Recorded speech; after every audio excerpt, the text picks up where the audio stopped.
2008. aasta eluasemekriis pidi olema ühekordne sündmus. Aga täpselt sama mürgine finantsprügi, mis tookord majanduse hävitas, on nüüd ümber pakitud. Seekord on see Ford F-150 kroomitud iluvõre taga. 2024. aasta lõpuks näitasid raportid, et rohkem ameeriklasi oli oma veoautolaenudega vee all kui kunagi varem ajaloos.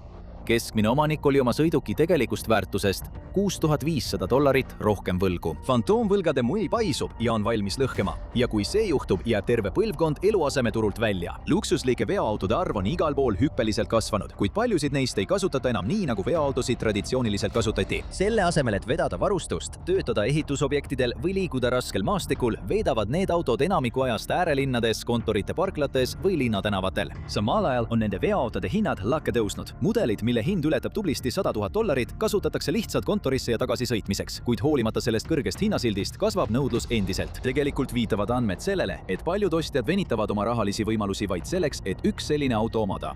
2024. aastal teatasid Edmundsi allikad, et üle 40% suurtest veoautodest on nüüd kuumaksega, mis ületab $1000. Ja üllatuslikult paljud ostjad ei pea seda üldse probleemiks. Tegelikult lähevad regulaarselt viraalseks videod, kus omanikud arutavad oma jahmatavaid igakuiseid makseid. Mõnikord isegi uhkustades nende üle. Üks juht sai tuhandeid kommentaare pärast seda, kui ta mainis, et tema abikaasa GMC Sierra 1500 AT4 pikabi kuumakse oli $1600. See on vaid $500, vähem kui USA igakuise hüpoteegimakse mediaan. Inimesed lihtsalt ei saa seda endale lubada. Dokumendid näitavad, et murettekitavalt paljudel veokiomanikel on nüüd negatiivne omakapital. Nad võlgnevad oma autode eest sisuliselt rohkem, kui nende auto tegelikult väärt on. Autotööstuse asjatundjad väidavad, et uus auto võib esimese aastaga kaotada kuni 20% oma väärtusest. Luksusautode puhul on see protsent isegi suurem. Ostjate jaoks, kes ei maksa piisavalt sissemaksu ja võtavad pikaajalise laenu, isegi kui nad maksavad iga kuu 4-kohalisi summasid, jäävad nad lõpuks ikkagi miinusesse või on nende laenud vee all. 2024. aasta lõpuks oli negatiivse omakapitali kriis jõudnud epideemiliste mõõtmeteni, ulatudes keskmiselt $6000, 6000 inimese kohta. Selles piisab, et osta korralik kasutatud Honda Civic otse välja. Allikad näitavad, et iga 5 negatiivse omakapitaliga auto vahetus on miinuses vähemalt $10,000. $10,000 või rohkem. Negatiivse omakapitaliga autode vahetajate arv on samuti plahvatuslikult kasvanud. 2022. aasta 15,5%-lt 2024 aastaks 24,2%-ni. Nende läikivad uued pikabid on kui tiksuv ajapomm. Paljude juhtide jaoks on see pomm juba plahvatanud. Tagasi võetud autode platsid täituvad tuhandete. $90,000 King Ranchidega Cox Automotive'i andmetel kasvas tagasivõtmiste arv aastatel 2022-2024 43%. Üle kogu USA võeti 2025. aastal tagasi umbes 3 miljonit sõidukit. See on märk sellest, et mõne ameeriklase jaoks muutub näilise jõukuse säilitamise hind jätkusuutmatuks. Aga kuidas see probleem nii hulluks läks? Kas tõesti hakkasid paljud inimesed lihtsalt rahaliselt ebamõistlikke otsuseid tegema? Põhjus on palju keerulisem ja pahatahtlikum, mitte lihtsalt üksikisikute rumalusest tingitud, vaid tahtlik süsteemne läbikukkumine, mida võimendas ahnus. Aastakümme 2012-2020 oli odava raha ja 0% intressimäärade aeg. Föderaalreserv hoidis intressimäärad madalal, et majandust elavdada. See tähendas madalaid intresse ka autolaenudele. Paljude inimeste jaoks tähendas see sisuliselt tasuta raha, sest laenude intressimäärad püsisid suurema osa 2010. aastatest 4% ringis. Kuni umbes 2022 aastani. Siis tõusid need järsult peaaegu 8%-ni uute autode puhul. Experiani andmetel näitasid 2025. aasta lõpuandmed. Uute autode laenude keskmine intressimäär oli jõudnud 6,37%-ni. Samas kui kasutatud autode laenude keskmine intressimäär oli 11,26%. Leidsime, et tarbijatel olid veelgi õudsemad kogemused, kui asi puudutas pikabeid ja maastureid. Üks tarbija, Melissa Tiggerson, rääkis, kuidas ta jäi pärast oma poja õnnetust igakuise $1100 maksega. Seni oli ta maksnud umbes $400 kuus sarnase auto eest. Uuel laenul oli intressimäär umbes 15%. Ta asendas oma auto ja sai endale rahalise koorma. Madalate intressimäärade ajastul lõpetasid inimesed intressimäärade arvestamise oma ostude juures täielikult. Selle asemel, et vaadata auto koguhinda, kontrolliti vaid igakuist makset. Esindused teadsid, et see nii on ja kasutasid seda ära. Üks taktika hõlmas 4 lahtriga töölehte. See on paber, mis on jagatud 4 osaks. Ostuhind, vahetusväärtus, sissemakse ja igakuised maksed. Kuigi esmapilgul tundub see informatiivne, kasutasid endiste automüüjate esindajate sõnul esindused seda selleks, et suunata potentsiaalsed kliendid just sellele numbrile, mis neile müügi toob, igakuisele maksele. Kui klient ikka veel kõhkleb, saab esindus pidada läbirääkimisi, et igakuist makset vähendada, pakkudes vastu palju pikema tähtajaga laenu. Kokkuvõttes maksavad kliendid oluliselt rohkem. Kui esindused keskenduvad igakuisele maksele, saavad nad lisada ka lisatasusid, et varjata kõrgemaid intressimäärasid kui need, mille saaksid tegelikult saada. Ja laenutingimused on juba praegu üsna pikad. 2023 aasta keskpaigas oli 64,5% ostjatest, kelle igakuine maks ületas $1000 laenudega, mille pikkus oli 67–84 kuud. See on pikem kui bakalaureuse ja magistrikraadi omandamine kokku. Üks hullemaid trikke on kasutada negatiivset omakapitali ära, et sind veelgi suuremasse võlga suruda. Kui vahetad auto, millel on negatiivne omakapital, võivad esindused pakkuda selle sinu eest välja maksta, kui ostad neilt uue auto. Aga mõnikord lisavad nad selle lihtsalt kliendi uude laenu või võtavad selle sissemaksest, ilma et see oleks lepingus selgelt kirjas. Kliendid maksavad lõpuks intressi veelgi suurema põhiosa pealt, ise seda täielikult mõistmata. Kui tööstus sai aru, et saab müüa järjest kallimaid autosid finantseerimise kaudu, muutus midagi. Taskukohased autod hakkasid kaduma. Kui ostjad valivad auto kuumakse järgi, miks siis odavamaid autosid üldse toota? Suur kolmik, Ford Motor Company, General Motors ja Stellantis lõpetasid enamasti selliste $25,000 tööautode tootmise, mis kunagi moodustasid Ameerika autotööstuse selgroo. Lihtsad, taskukohased kastiautod, millele inimesed olid aastakümneid lootnud, kadusid. Nende asemele tulid sellised autod nagu Ford F-150, ratastel luksussviit, mis oli loodud kasumimarginaalide tõstmiseks kiibipuuduse ajal. Cox Automotive'i andmed näitavad, et täissuuruses kastiauto keskmine hind oli 2025 aasta juulis peaaegu $64,800 ja hinnad on sageli petlikult isegi kõrgemad kui see. Näiteks Ford F-150 alghind on $38,800, mis tundub mõistlik. Aga 2025. aastal maksavad 5/8 saadolevast varustustasemest koos kohustuslike tasudega üle $65,000. Osa veoautode hinnatõusust peegeldab üldist autode hinnatõusu. Aastatel 1999 kuni 2019 tõusid autode hinnad kokkuvõttes 2,3% võrra, kuid vaid 6 aasta jooksul pärast seda, aastatel 2019 kuni 2025 tõusid hinnad 23%, mis on 10 korda rohkem. Luksuslike kastiautode turg on veelgi hullem. Hinnad tõusid lakke ja autotootjad teadsid, et nad saavad neid tõsta tänu meeletult kõrgele nõudlusele, eriti Ameerika Ühendriikides. USA kastiautode turg moodustab 37% kogu maailma nõudlusest ainult. 2024 aastal ostsid USA tarbijad 4,1 miljonit kastiautot, mis on 12% rohkem kui eelmisel aastal. See on sama, kui iga Los Angeles elanik ostaks samal aastal kastiauto. Enamiku inimeste jaoks on need täielikult varustatud ja ülehinnatud kastiautod täiesti ebavajalikud. Statistika näitab, et 35% Ford F-150 omanikke kasutab oma autot veoks kord aastas või harvemini. 3/4 neist omanikest pukseerib oma kastiautoga midagi kord aastas või harvemini ja ainult 30% käib maastikul rohkem kui kord aastas. See on nagu osta $1200 süvavee sukeldumise ülikond ja kanda seda igapäevaseks duši all käimiseks. Enamik luksuslike kastiautode omanikke tegelikult ei vaja kastiautot. Tavaline sedaan või linnamaastur sobiks. 99% nende vajadustest, kui mitte kõigile, ja oleks saadaval palju madalama hinnaga. Nende omanike keeldumine oma sõidukeid määrida on andnud neile autodele hüüdnime asfaltprintsessid, kuid autotootjad toovad nende kastiautode kõige luksuslikumaid varustustasemeid turule kiiremini kui kunagi varem, samal ajal kui nad vähendasid baasvarustusega kastiautode pakkumist.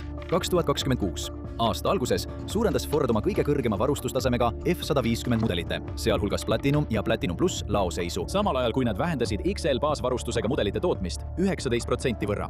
See on juhtunud iga kord, kui pakkumine muutub napik. Pärast pandeemiat andis Ford luksuslikele varustustasemetele eelistuse võrreldes tööks mõeldud baasversioonidega. Puudujääk sunnib tegema valikuid ning veok, mis toob sisse lisaks $35,000, $35,000 tulu, on lihtne valik. Kui Ford ei avalda oma sõidukite täpseid kasumimarginaale, leidsime, et Platinum varustustase on tohutu hinnalisa, makses $87,000. $87,000 võrreldes XL-i baasvarustuse hinnaga, mis on $38,800. $38,800. Üha ebakindlamas majanduses, kuidas saavad nii paljud inimesed neid hindu endale lubada? Lihtne vastus on, et nad ei saa. Aga esindused ja pangad petavad neid, pannes neid arvama, et need luksuslikud kastikad on nende eelarves. Kui ostjad keskenduvad kuumaksele, mitte koguhinnale, muutub taskukohasus paindlikuks. Pikendades laenutähtaegus 7 aastani, saavad esindused muuta isegi kallid sõidukid näiliselt jõukohaseks. Pangad julgustavad neid, muutes 84 kuu pikkused laenud uueks normiks. 2025 aasta teises kvartalis 22,4% uute sõidukite finantseerimisest moodustasid 84 kuu pikkused laenud. See on tõus võrreldes eelneva aasta 17,6%-ga, kuigi sellised laenutingimused ilmusid esmakordselt 80ndate keskpaigas. Neid kasutati aastakümneid harva. Autotööstus kritiseeris neid tugevalt, pidades neid peaaegu ebaeetilisteks. Veel 2015 aastal tsiteerivad allikad John Menzelli, Honda USA müügijuhti, kes ütles, et 84 kuu pikkused laenud on tema sõnul rumalad. Mitte ainult meie jaoks, vaid kogu tööstuse jaoks. Seetõttu oli isegi 2018. aastal vaid protsent uute autode laenudest nii pika tähtajaga. 2026 aastaks kasutatakse neid juba enam kui viiendiku uute autode finantseerimiseks. Isegi Honda andis 2022 aastal järele ja hakkas pakkuma oma klientidele 7-aastaseid laene. Autotootjad muutsid oma suhtumist, sest nad mõistsid, et see oli ainus viis, kuidas nad said üha taskukohatumaid autosid tarbijatele müüa. Tundub, et taskukohaste autode müümiseks lahenduse leidmine ei tulnud kõne allagi. 84-kuulise laenu probleem on see, et negatiivne omakapital muutub peaaegu vältimatuks, eriti luksuslike kastiautode puhul. Alguses see laenutähtaeg toimis, sest USA's levis laialt müüt, et kastiautod hoiavad oma väärtust paremini kui ükski teine sõiduk. Kuigi see võis kunagi tõsi olla nende vastupidavate tööautode puhul, mis aitasid inimestel oma äri üles ehitada ja laiendada, on tänapäeva reaalsus sellest kaugel. Tegelikult kogevad Ford F-150 Platinum ja GMC Denali šokeerivad 25–30% väärtuse langust aastas. Pikaajalised autolaenud on muutumas USA's vaikseks varanduse hävitajaks. Ford Platinum, mille jaehind on keskmiselt umbes $87 000, võib 5 aastaga kaotada umbes poole oma väärtusest. Tegelikult toimub enamik sellest väärtuse langusest juba esimese 3 aasta jooksul ja see viib otse negatiivse omakapitaalini. Klient maksab osa summast sissemaksena ja võtab laenu ainult $80 000 ulatuses Platinumi väärtusest. Tal on üsna hea krediidireiting, seega saab ta 7% intressimääraga laenu. See tähendab, et nad maksavad järgmise 7 aasta jooksul peaaegu $21 400 intressi. Vaid paari $1000 võrra rohkem nad oleksid saanud osta praktilise 2026 aasta Toyota Corolla ainult Ford Platinumi laenu intressi eest. Isegi pärast esialgset $7000 suurust sissemakset jääb kliendil oma luksusliku veoki eest maksta veel $101 400. Kahjuks on nende veoki väärtus 3 aasta pärast vaid $43 500. Kui oled kõik oma maksed õigeaegselt tasunud, on sul siiski veel $50 400 maksta, mis viib peaaegu $7000 suuruse negatiivse omakapitalini. F-150 pole samuti erand. Aastatel 2021 kuni 2026 kaotasid ka Chevrolet Silverado 1500 ja GMC Sierra oma väärtusest 42%. Ja kui sa üritad neid veokeid müüa, siis järelturg on kokku kukkunud, sest tarbijad liiguvad lõpuks veokite juurest eemale, osaliselt elukalliduse ja kütusehindade tõusu tõttu. 2026 aasta. Alguse aruanded näitavad, et 3% vähem inimesi arvab, et nende järgmine auto saab olema maastur või veok. Kõik see on loonud olukorra, kus tarbijad on lõksus kasvavates võlatsüklites, mille tagatiseks on negatiivse väärtusega varad ja selget väljapääsu pole. Tagajärjed on juba hakanud ilmnema. Leidsime Moody'si allikatest, et 30% või rohkem subprime autolaenudest on maksehäires. See on peaaegu sama suur subprime hüpoteeklaenude maksejõuetuse määr, mis põhjustas suure majanduslanguse. Mida pangad siis kõigi nende maksejõuetustega teevad? Kas nad ei ole rahul rahaga, mida nad kaotavad? Tegelikult mitte, sest nad ei kaota üldse raha. Nad lõid need laenud selleks, et end kaitsta, samal ajal kui tarbijad lähevad pankrotti. Aastal 2025 teatas Bloomberg, et halva krediidivõimega tarbijatele antud autolaenud toetasid üle $37 miljardi ulatuses võlakirju, kuid Wall Street leidis viisi, kuidas nende pealt kasumit teenida. Nad hakkasid küsima riskantse krediidiga klientidelt absurdselt kõrgeid intressimäärasid ja hajutasid riski. Seda protsessi nimetatakse väärtpaberistamiseks. Pärast suurt majanduslangust reguleeriti seda praktikat hüpoteeklaenude puhul väga rangelt tänu uutele seadustele ja tarbijate finantskaitsebüroo ehk CFPB loomisele. Ettevõtted pidid uurima tarbijate finantsolukorda, et veenduda, et neil on hea võimalus oma laene tagasi maksta. Aga autokauplused võitlesid tugevalt selle nimel ja saavutasid erandid CFPB järelevalvest, väites, et autod on ameeriklaste jaoks täiesti vajalik kaup. Lisaks ei võta pangad peaaegu üldse riski, sest enamik autolaene ei ole süsteemselt samade pankade käes. Need on jaotatud erinevate krediidiühistute ja autotootjate finantsüksuste nagu Ford Credit vahel. Nii et tarbija jääb maksetega hätta ja kaotab kõik, aga pank võidab ikkagi. Üks näide on Drive 2019 Trust. Kuigi selle nimiväärtus oli $1,21 miljardit, lisati sinna veel $344 miljonit väärtuses autolaene, et katta võimalikke kahjumeid. sellega tegeles Santander Consumer USA, üks riigi suurimaid subprime laenude pakkujaid. Santanderi plaan oli lihtne ja mõeldud neile suure kasumi teenimiseks. Nad pakuvad üldiselt riskantsetele laenuvõtjatele autolaene, mille keskmine intressimäär on 19%. Mõnel laenul oli intressimäär koguni 29,99%, kuid võlakirjad maksid intressi 0,5–1% ulatuses. Intressimäärad olid nii kõrged, et Santander prognoosis, et isegi kui 42% tarbijatest jätab maksed tasumata, jääb pank ikkagi plussi. Kuna keskmine maksejõuetuse määr 2025. aastal ulatus 30%-ni, oli see üsna hea panus. Et veelgi enam kaitsta end maksejõuetuse eest, Santander lähenes loovat Drive 2019-3 struktuurile. Isegi kui iga laenusaaja oleks maksejõuetuks muutunud, ei oleks 3 kõrgeima tranši investorid, kes saavad esimesena raha tagasi, mingit kahju kandnud. Ettevõttel endal tuli omada vaid 5% osalust oma väärtpaberistamises.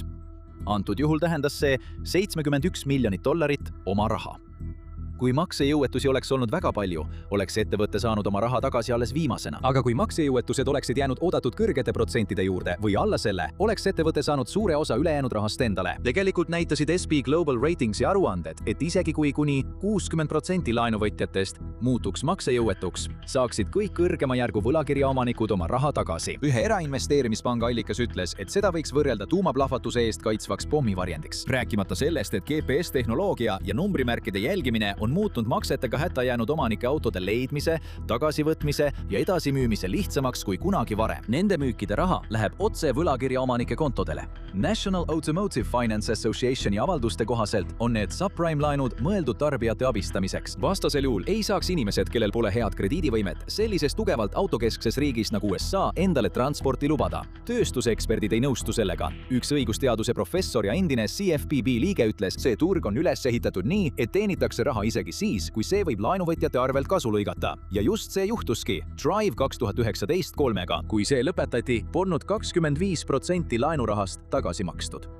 Kuna Santander ootas maksejõuetuse määraks 42%, see tõi grupile ootamatu kasumi. Uurisime SEC aruandeid ja avastasime, et lisaks umbes $121 miljonile, mille Santander teenindustasudena sai, see kogus ka vähemalt $155 miljonit boonustena. Kuid sellega kaasnes palju karmim reaalsus. Rohkem kui veerand tema klientidest jäi oma sõidukist ilma, sest see võeti võla tõttu tagasi. Paljud neist jäid lõksu kasvavasse võlatsüklisse. Mõnel juhul suruti nad isegi pankrotti. Kõige hullem osa, kui autosid võla tõttu tagasi võetakse, ei viida ära ainult pereautosid. Nad võtavad endaga kaasa enamiku inimeste Ameerika unistuse. Veoautode maksed söövad ameeriklaste varandust palju rohkem, kui nad arvavad. See pole ainult raha, mida nad veokile kulutavad, vaid ka see, mida nad võiksid selle rahaga hoopis teha. Inimesed, kes suudavad iga kuu maksta 4-kohalise veokimakse, võiksid selle asemel teenida miljoneid oma pensionipõlveks. Kui $1300 kuus investeerida S&P 500 indeksisse 30 aasta jooksul, oleks tulemuseks $2,97 miljonit. See pole mitte ainult piisav väga mugavaks pensionipõlveks, vaid ka 3 luksuslikku kodu või terve erasaare ostmiseks, mida vanemas eas nautida. Nii muutuvad need maksed nähtamatuks rikkuse ülekandeks. Need hävitavad leibkonna sissetulekut ja nõrgendavad inimeste võimalust kodu jaoks säästa. Kui keegi teenib 75 000 aastas ja maksab iga kuu $1200, arvestades laenutingimusi ja kiiresti väärtust kaotavaid sõidukeid, kahandab ta oma ostujõudu $165 000 võrra. Arvestades, et keskmine koduhind 2026 aasta keskpaigas on $368 198. See moodustab 45% keskmise kodu kogumüügi hinnast. See on vahe, kas lõpuks omada 4-toalist maja või elada stuudiokorteris. Ja erinevalt kodudest hakkab luksusveokite väärtus ainult langema. Tarbijad jäävad olukorda, kus auto eest ollakse rohkem võlgu, kui see väärt on, satuvad suuremasse võlga ning nende tuleviku väljavaated varastatakse pankade ja autokaupluste poolt nende alt ära. Isegi kui kõik need hullumeelsed finantstehingud toimuvad, arvavad mõned inimesed, et ühe mehe autovõlg on ainult tema probleem. Kuid $100 000 suurune veok ei ole lihtsalt halb ost. See on süsteemne hoiatusmärk eelseisva krediidikriisi kohta. Täpselt nagu hüpoteegikriis, mis põhjustas suure majanduslanguse, hakkab ka autolaenude mull lõhkema ning tagajärjed saavad olema laastavad. Uute autode müük aeglustub, laovarud kasvavad ja luksuslikud veokid seisavad üha kauem esinduste parklates, sest keegi ei suuda neid enam osta. Coxi andmed näitavad, et pärast 2025 aasta maid laovararude maht on pidevalt kasvanud. Edasimüüjatel on nüüd laos autosid justkui lõputuks arvuks müügipäevadeks, kuna inimesed hakkavad autosid tagasi andma, mõistes, et nad ei suuda endale lubada seda, mida neile usuti võimalikuks osta. Kui Ameerika Ühendriikides oli kõigi kaubamärkide keskmine laovarude päevade arv 84, siis suurte luksusveokite tootjate puhul on peaaegu kõigil laos üle 100 päeva jagu autosid. Chrysleri laovarude päevade arv oli tõusnud 111 nii, samal ajal kui Fordil oli see jahmatavad 113 päeva. See tõi kaasa selle, et 2025 aasta oktoobris seisis edasimüüjate platsidel saadaval ja kasutamata 2,87 miljonit uut sõidukit. See on peaaegu 5% võrra rohkem kui eelmisel kuul. See on rohkem kui kõik registreeritud autod New Yorgi linnas. Inimestel, kellel on juba autod ja laenud, kasvasid üle 66 pikkuste laenude makseviivituse määrad. 2024 aasta algusest kuni 2025 aasta alguseni 5 baaspunkti võrra. See muudab 2025 aasta makseviivituse määra kõrgemaks kui tippmäär 2009 aasta alguses ühe viimase aja kõige raskema ülemaailmse majanduslanguse algus.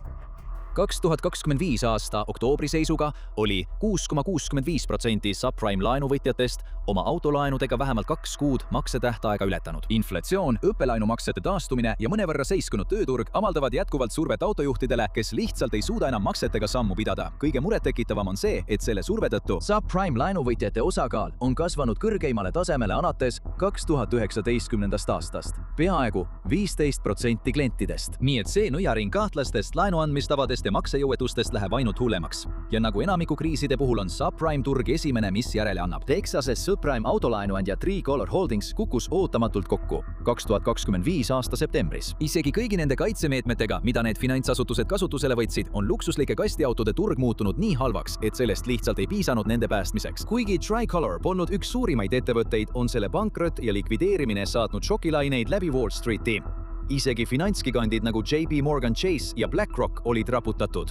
Mõned näevad seda kui märki tulevastest sündmustest. Üks allikas, Axonic Capitalist, ütleb, et ABS-turu osalised loovad tohutut nõudlust subprime autolaenude järele ning see toob kaasa lõdva ja mõnikord lausa hoolimatu riski hindamise.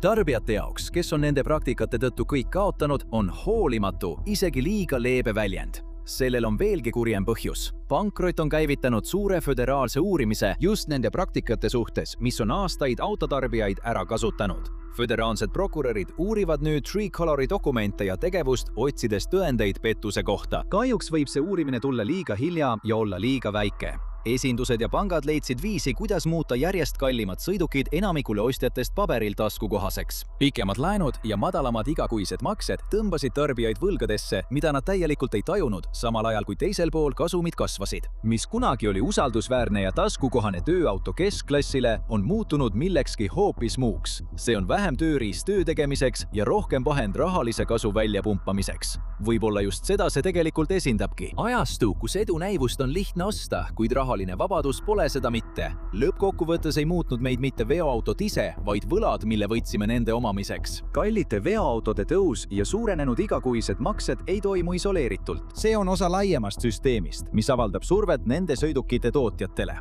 Ja Fordi jaoks hakkab olukord muutuma palju ebastabiilsemaks. Vaata Fordi allakäigu tegelikku põhjust ja seda, miks Detroit paanikas on, või klõpsa sellele.